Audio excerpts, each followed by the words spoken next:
It's our second day of the Palawan Adventures at talaga namang ready na kaming lahat para sa isa pang exciting tour of Palau. Siyempre, dala-dala pa rin ng buong barkada ang kanya-kanyang digital cams to capture every moment. First stop, the Coral Reef Center.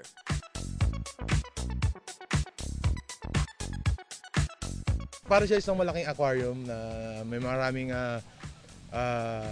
isda. Oo, aquarium Aquarium nga eh.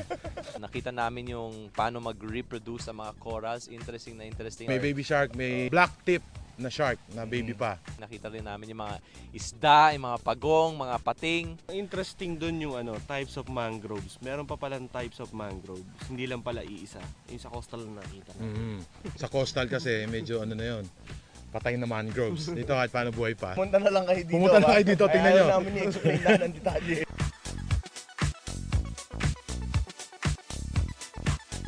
And after the day's lunch, we headed off para makibanding with the dolphins.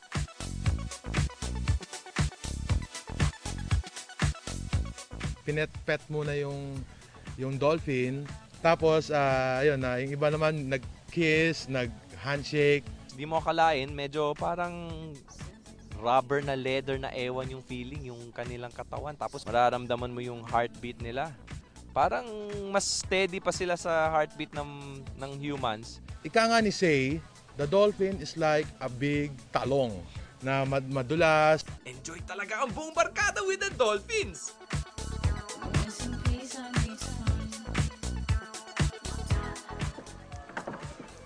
Panalo.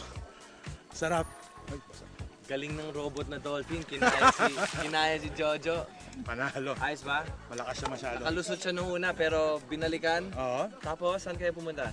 Nag-honeymoon na agad. Ayun.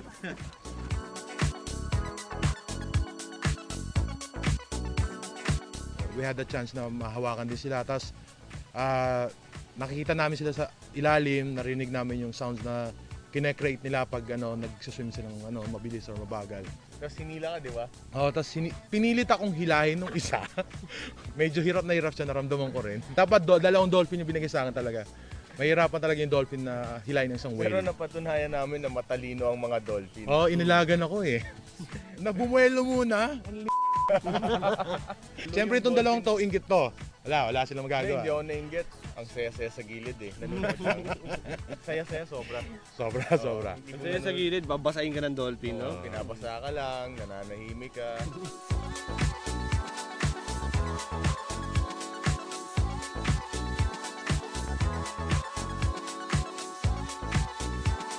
As usual, we got off at an early start at nag-road trip kami patungo kung saan-saan. And after more than 2 hours of travel along the Palawan highways, we stopped over at some pieces of stone monoliths on a mountain cliff. Diyan po ang mga monolith ng tinatawag, mga bato mukhang mga gravestones. Ang kwento daw ng guide namin, sabi niya yung mga monolith na yun, yung mga rock formation, yun daw yung foundation ng gagawin daw sana ng bahay. Yung mga nagtatrabaho doon, tuwing gabi lang sila gumagawa. May nanloko daw na manok, tumilaok, akala nila tapos na yung araw, yung gabi. So, nag-pack up na sila, sumibat. Naiwan ngayon yung foundation. Hanggang dun na. Wala na, monolith na lang. Tourist attraction na siya ngayon. Tapos dun sa malayo, yung magandang tubig, siguro maraming mga dive spots dyan. Kaya sikat na sikat ang Palau for its diving.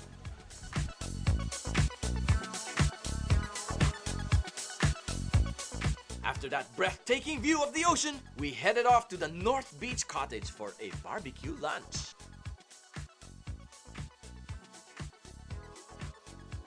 Makikitampisaw din ako dyan sa mga kabarkada natin. Kaya relax lang kayo, enjoy!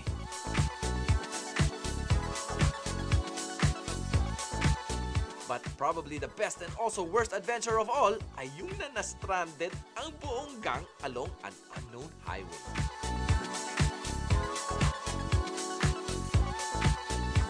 Siyempre lahat enjoy. Masaya lahat ng pinunta namin dahil ma-appreciate mo talaga yung lugar nila dito, malinis.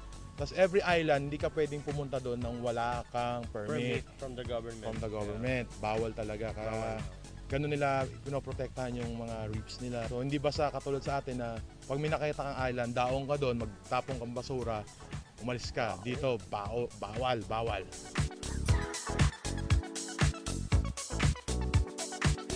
Camera, masaya. Buti dala talaga namin kasi at least katulad kung digital, maraming shots ang pwede mo makuha. Pero si Aris may dalang film, so after siguro 3 months, malalaman natin kung ano itsura nun. The Barkada gimmick in Palau is definitely a fun-filled and memorable adventure for me at syempre kina Jojo, Aris at Arndy. Pag 32 MB lang ang CF card mo, wag mo set yung shots mo 10 MB isa. Kasi 3 lang talaga makukuha mo kahit anong mangyari. Tatlo lang. Hindi porki 10 megapixels ang camera mo, kailangan 10 megapixels na yung settings mo. Kasi pang billboard na yun eh. Ikaw, you know who you are. You know who you are. Do it.